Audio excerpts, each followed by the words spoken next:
말씀은 구약성경 잠언 29장 26절 27절입니다. 우리 같이 한 목소리로 함께 읽겠습니다. 주권자에게 은혜를 구하는 자가 많으나 사람의 일의 작정은 여호와께로 말미암느니라.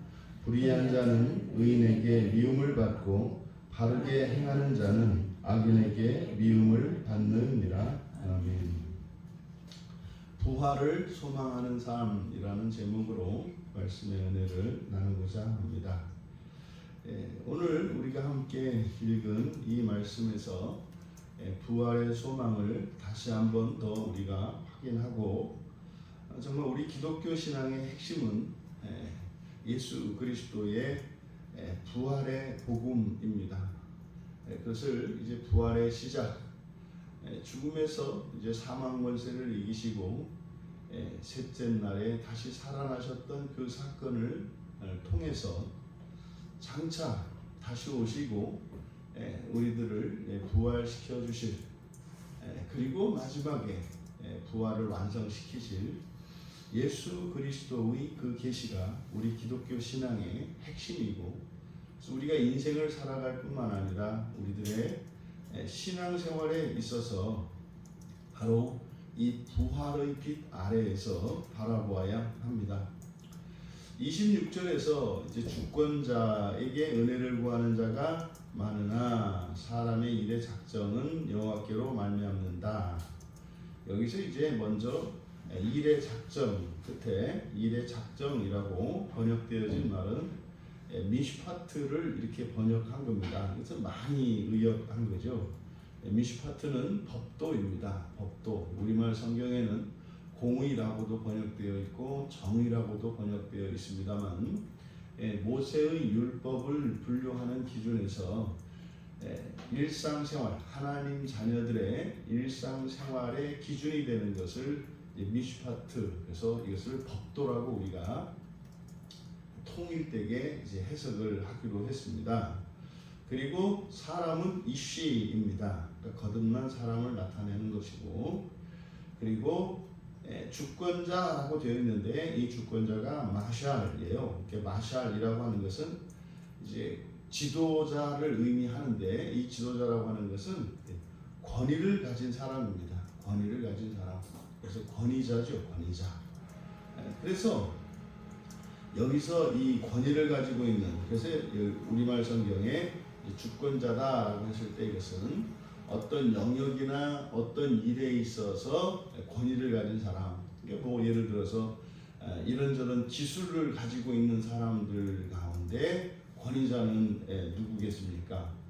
자격증 있는 사람들이죠. 그걸 이제 우리나라에서는 기사 제도를 사용하고 있죠. 그래서 전기 기사 뭐 이렇게 해서 전자 기사라고 하는 국가 자격증을 주지 않습니까? 그런 겁니다. 또 뭐 요리를 잘 하시고 요리를 이제 요리에 대해서 권위 있는 사람들, 뭐 요즘에는 뭐 가자를 이제 붙여야 더 권위 있는 것처럼 이렇게 하던데, 뭐 요리 연구가, 뭐 아니면 뭐 요리사, 사실은 요리사라는 말만으로도 충분히 이제 권위자인 것을 나타내죠. 그래서 여기에 이 주권자라고 번역되어진 이 말의 주권은 뭐 정치적인 주권이나 뭐 이런 것만을 말하는 것이 아니라 모든 영역에 있어서 권위를 가진 사람이다. 그러면 이것을 저는 여기에 이 마샬을 바로 부활과 관련된 주권자로 이제 저는 해석을 하는 거예요. 이게 의역이죠. 의역은 아니라 이제 해석이죠. 왜냐하면 지금 잠언 29장의 핵심적인 주제가 이제 부활이기 때문에, 그래서 부활의 주권자 이렇게 되는 거죠. 근데 여기서 주권자라고 하는 것은 이 세상 사람들 가운데에서 말하는 거예요. 그러니까 부활과 관련된 주권자는 누구겠습니까? 뭐 이제 신학자라든지 아니면 저 같은 목사라든지. 근데 이렇게 이제 부활에 대해서 설교하고 부활에 대해서 가르치는 신학자나 이런 이제 목사들을 가리키는 것이 여기에서 말하는 이제 주권자다. 그럼 여기서 은혜를 구한다, 은혜라고 번역되어 있는데 이제 은혜가 이제 얼굴입니다. 얼굴.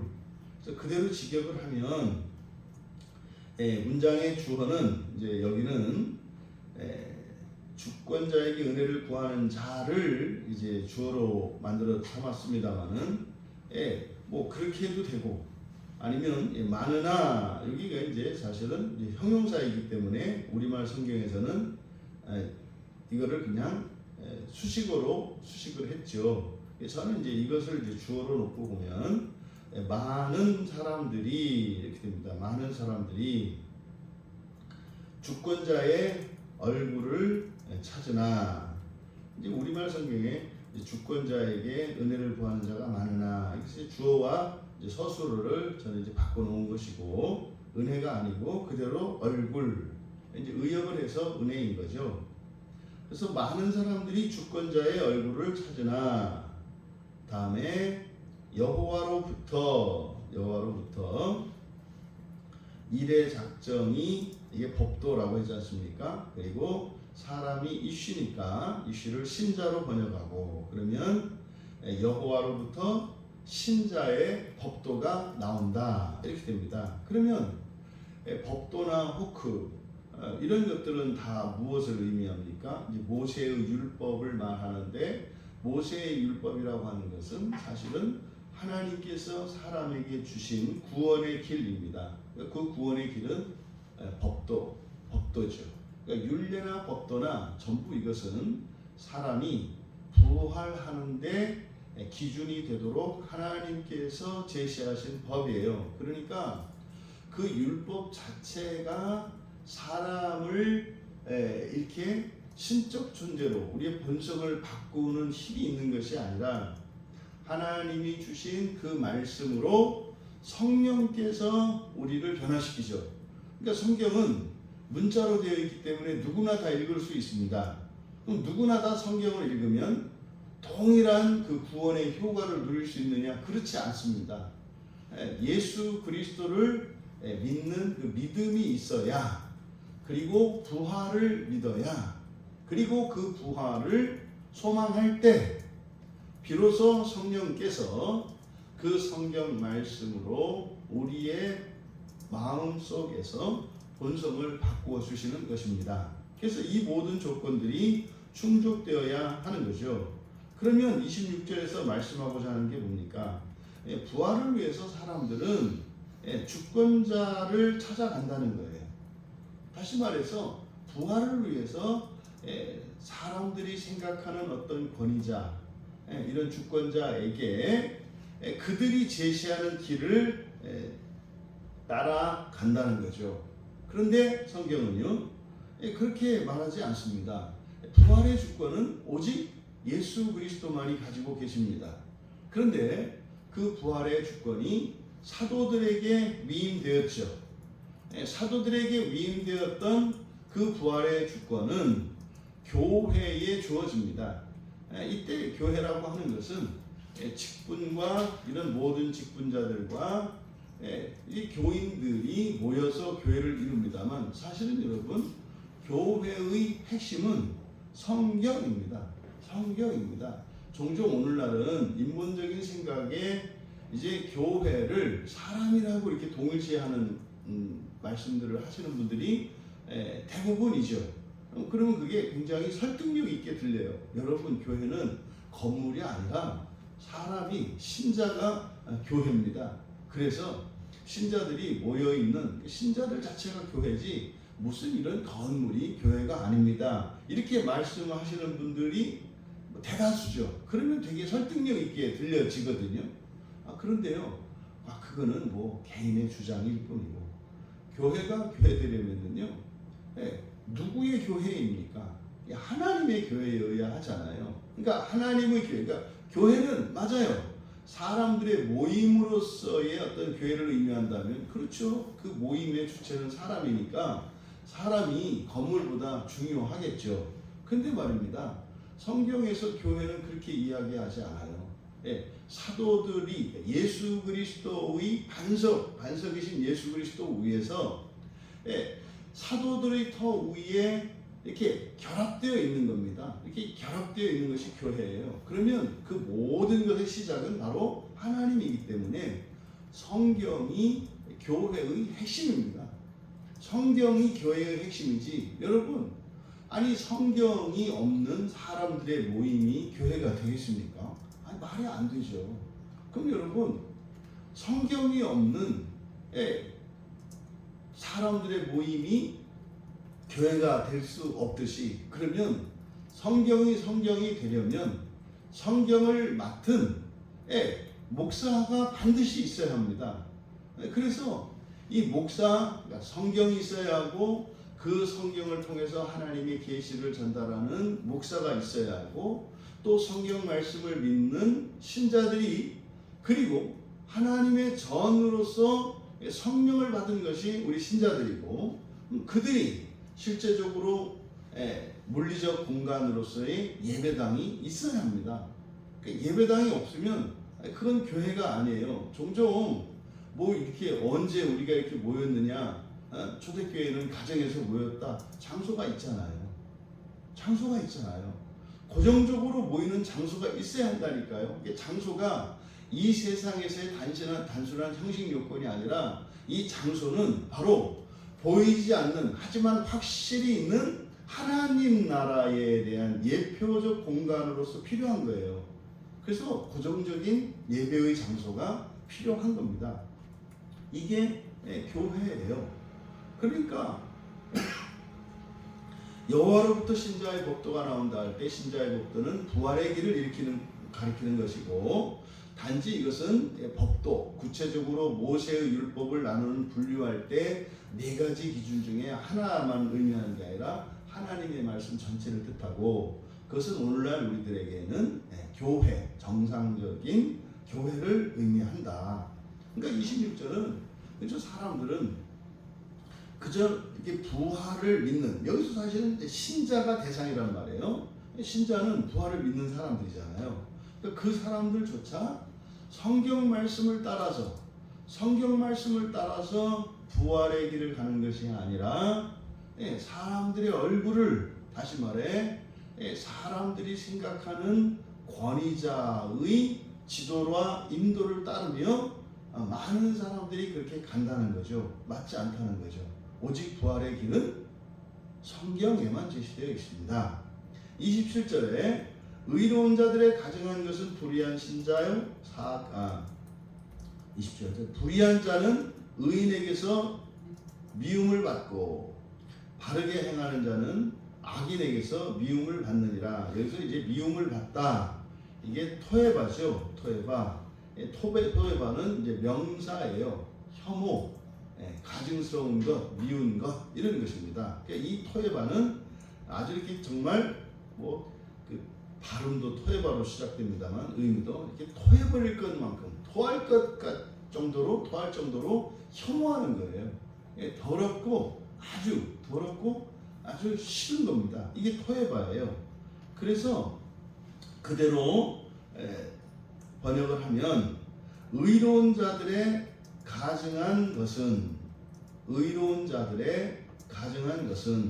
지금 우리말 성경에는 의인에게 미움을 받고 이렇게 되어 있습니다만, 이것을 그대로 번역을 하면 의로운 자들의 가증한 것 이렇게 되죠. 의로운 자들의 가증한 것은 누구다? 불의한 자다. 여기서 자라고 번역된 것도 이슈의 신자입니다. 의로운 자들에게 가증한 것은 불의한 신자. 이 동사가 없어요. 그러니까 그냥 이다로 번역을 하면 되는데, 그대로 의로운 자들의 가증한 것은 불의한 신자. 그 다음에 하반절에 사악한 자, 여기에는 이제 악인이라고 번역되어 있는 이 라샤라고 하는 말은, 이 라샤는 근본적으로 악한 것이 아니라 범죄하는 자들을 말하는 것이고, 이게 범죄를 저지른 사람들을 나타내요. 그래서 이것을 범죄한 자 또는 사악한 자의 혐오하는 것은, 그러니까 27절 앞에서는 의로운 자들의 가증한 것, 그리고 사악한 자의 가증한 것, 이게 대조하고 있는 거예요. 그러면 사악한 자의 가증한 것은 바로 바르게 행하는 자, 길이 바른 자입니다. 길이 바른 자. 그럼 여기서 27절의 길은 뭐겠습니까? 26절에서 보면은 이것이 여호와의 법도죠. 여호와로부터 나온 그 법도를 따라 살아가는 사람을 말하는 거죠. 그러니까 의인들의 가증한 것은 불의한 신자다. 의인자, 이 의로운 자들은 누구겠습니까? 부활의 길을 가고 있는 신자들이죠. 성경 말씀을 따라 부활의 길을 가고 있는 신자들. 불의한 신자는 누구겠습니까? 불의니까. 그러니까 그거에 반하는 거죠. 그러니까 모순적이고 이중적이고 세속적인 신자들입니다. 그러니까 여러분, 신자도 불의한 자가 있어요. 예수 그리스도를 믿음으로 우리는 의롭게 되었습니다. 그런데 이 의롭다 또는 구원하다, 구원받는다 라고 하는 것은 항상 세 시제가 있단 말이에요. 과거 시제와 현재 시제와 미래 시제가 있어요. 그러니까 이 세 시제가 일치해야 합니다. 그러면 과거의 의로움의 근거는 예수 그리스도의 십자가의 사건입니다. 그러면 현재의 나의 의로움이라고 하는 것은 사실은 예수를 믿고 이제 세례를 받은, 이것이 형식적으로 우리를 의롭게 하는 형식적 요소죠. 근데 그 의로움의 근거는 성령이 우리 안에 거주하는 것이고, 성령의 말씀에 우리가 순종할 때 현재적인 의로움이 우리에게 보장이 됩니다. 그러면 현재적인 의로움은 예수 그리스도로 예수 그리스도의 십자가의 죽으심으로 말미암아 우리 안에 계신 성령께서 성경 말씀으로 우리를 의롭게 하기 때문에 현재적으로 의롭습니다. 이것은 과거의 예수 그리스도의 십자가의 사건의 그 공로와 효력이 나에게 있는 것에 대한 보증이고, 장차 우리가 인생을 마치고 죽음 이후에 예수 그리스도께서 완전하게 우리를 부활시키실 미래의 의로움에 대한 보증이에요. 그래서 신자의 의로움은 현재의 의로움입니다. 그런데 문제는 예수님을 믿었어요. 세례를 받았어요. 그러니까 의롭죠. 그리고 성령의 내주, 다시 말해서 성령의 은혜를 받은 적이 있단 말이에요. 말씀의 빛에 조명된 적이 있단 말이에요. 근데요, 현재 그것을 내가 거부해요. 이게 불의한 자입니다. 그러니까 우리가 보통 시험에 들었다 이렇게 말하지 않습니까? 신앙의 절대성이 깨지면 불의한 자가 돼요. 예를 들어서 예배를 드린다든지 아니면 이 본문에서 다루고 있는 것처럼 그 부활의 길을 가는 데 있어서 절대적으로 성경에 의지하는 것이 아니라 성경이 아닌 다른 것을 의지하거나 의지해도 된다는 생각을 할 때 우리가 불의해지는 거예요. 오직 예수 그리스도 외에, 또 성경 외에, 성경 외에, 교회 외에 다른 어떤 부활의 길이 있을 수 있다. 또 반대로 뒤집으면요, 예수 그리스도를 믿어도 부활할 수 없다. 교회를 다녀도 또 우리가 설교를 듣고 성경 공부를 한다 할지라도 이거는 이루지 못할 수 있다. 아니요. 여러분, 이미 예수 그리스도께서 십자가에서 죽으신 그날 모든 사람들의 부활은 이미 확정되어 있습니다.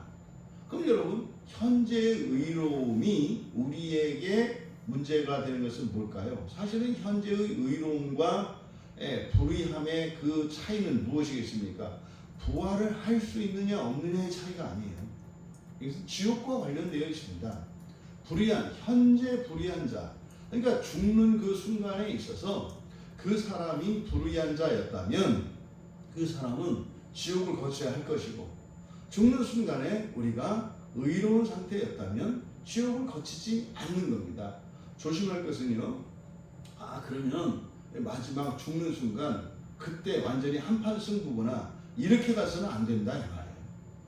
어제도 의로움을 추구했고 오늘도 의로움을 추구했다면 내일도 의로움을 추구하는 것이지, 오늘까지는 의로움을 추구하지 않던 사람이 내일 아니면 잠시 뒤에 내가 갑자기 죽게 되었을 때 마지막 숨 넘어가기 전에 회개하고 뭐 그렇게 의로울 수 있다? 아니요. 그런 일은 예외적 사건입니다. 그것은 하나님께서 마지막까지 그 소망이 있다고 하는 비상적인 경우를 말하는 거지, 정상적인 경우에 사람이 그런 생각을 가지고 살아간다면 그 자체가 이미 절대성이 깨어진 사람이어서 그 사람은 이미 불의한 사람이 되는 겁니다. 그래서 의인들의 가정한 것, 그러니까 뭡니까? 의인들이 가장 미워하고 혐오하는 것, 이게 바로 뭐라는 겁니까? 부활의 길을 가지 않는 신자라는 거예요. 그래서 부활의 길을 가지 않는 것, 이렇게 생각하면은 지금 뭐 성경을 믿는 사람들이 거의 뭐 10% 미만이거든요. 전 세계에서 10%가 아니라 뭐 5%가 아니라 1%일지도 모르겠어요. 그러니까 전 세계의 교회라고 이름하는 곳에 성경책을 읽고 설교가 되어집니다만 성경을 절대적인 진리로 믿지 않는 목회자가 성경을 절대적인 진리로 믿지 않는 신자들에게 설교를 할 때 그 자체는 불의해질 수밖에 없어요. 절대 이 의롭고 불의한 이것은 우리의 행실이나 말이나 어떤 태도에 있지 않습니다. 이 의로움의 핵심은 절대성이에요. 절대성. 바로 부활에 대한, 성경에 대한, 교회에 대한, 바로 성령 하나님께서 역사하시는 이 하나님에 대한 이 절대성이 의로움의 핵심입니다. 그래서 신자도 불의한 신자가 있을 수 있다. 그러니까 교회 다닌다고 해서 여러분 우리는 믿음으로 말미암아 의롭다, 일컬음을 받았습니다. 우리는 칭의 되었습니다. 그것은 과거적 구원이죠. 근데 여러분 항상 우리가 가지고 있는 시간관념은 현재적 시간관이어야 해요. 과거, 현재, 미래는 논리적 순서입니다. 우리가 그렇게 생각을 해야 합니다만 성경에서의 시간관은 현재적 시간관이에요. 그래서 하나님은 살아계신 자의 하나님, 현재의 하나님이다 이 말이에요. 그래서 항상 현재를 우리는 살아가야 합니다. 그래서 불의한 신자가 있을 수 있다. 이게 불의하다 그래서 그러면 구원을 못 받는다? 아니죠. 지옥을 거쳐야 한다는 거죠. 이어 사악한 자는 뭐겠습니까? 이제 부활의 길에서 벗어난 자들이죠. 반부활이죠. 부활을 믿지 않거나 위에서 26절에서 말씀하신 성경 말씀대로가 아니라 주권자들, 주권자 노릇하는 사람들, 이것을 이제 서신서에서는 거짓교사라고 하잖아요.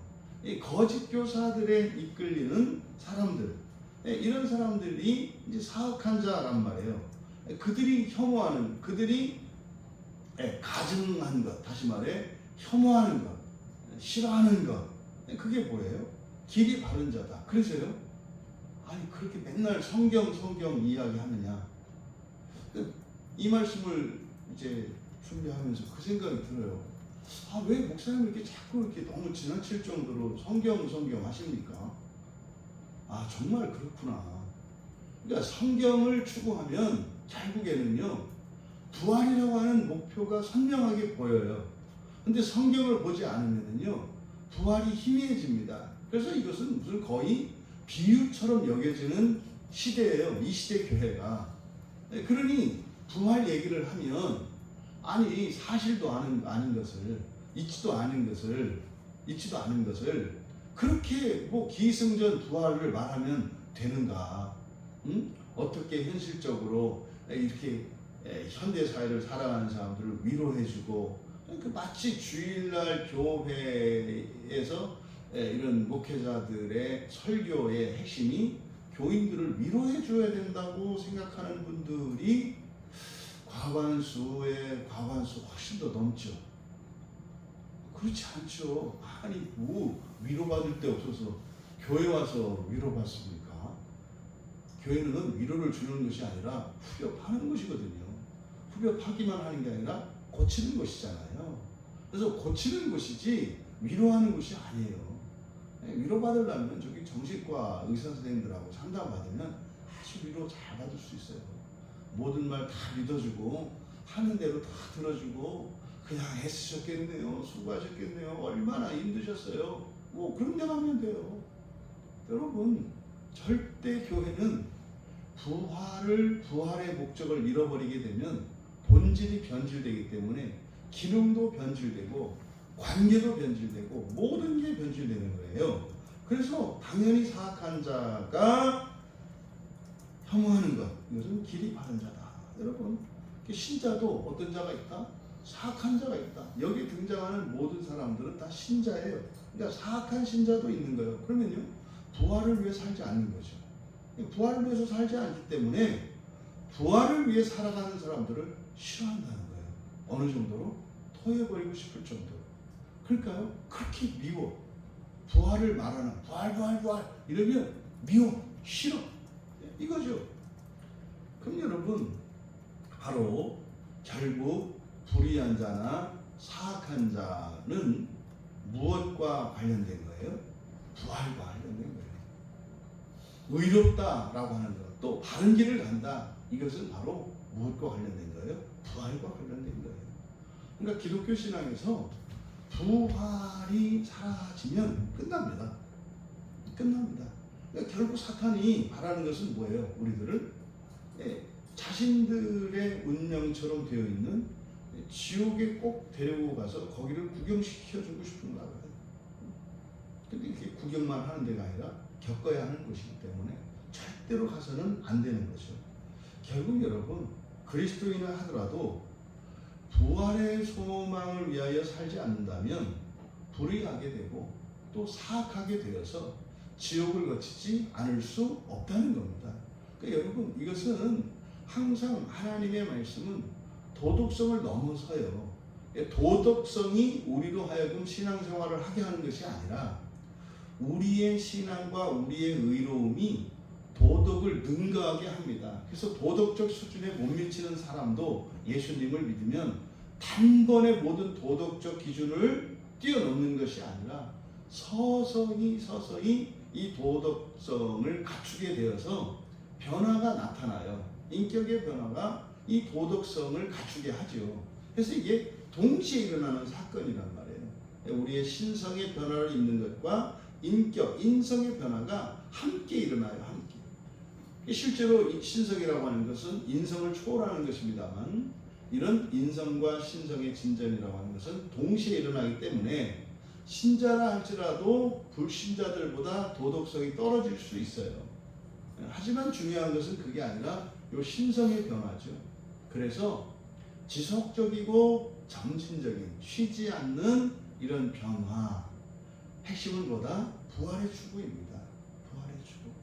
이거는 정말 제가 이 순간 인생을 맞이한다, 인생의 그 마지막을 맞이한다 할지라도 제가 뭐 그럴 거예요. 가족들이나 뭐 우리 교인들 모두에게 부활을 위해서 살아라. 부활을 위해서 살아라. 부활을 잊지 마라. 그러면 돼요. 교회 안에서 오직 성경만을 절대적으로 믿고 부활의 소망을 위하여 살아가라. 절대 교회에서 떨어지지 말고 그렇게 살아라. 여러분, 그래서 우리가 성경을 보고 성경을 배우는 거예요. 조심할 것은 뭐다?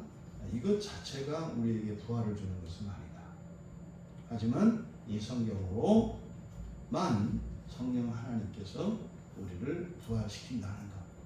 부디 우리의 평생의 삶이 부활을 소망하는 삶이 되시기를 주님의 이름으로 축원합니다. 존귀하신 하나님, 우리 광야교회에 속한 모든 지체들 매일매일의 일상 속에서 부활의 소망을 잊지 않게 하시고 바라옵기는 온 세상의 모든 교회와 모든 인류가 부활을 위하여 살아가게 하옵소서. 그래서 성경 안에서 하나 되게 하시고 이 세상 모두가 하나님을 영과 진리로 예배하는 그 날이 속히 오게 하옵소서. 감사하며 예수님의 이름으로 기도하옵나이다.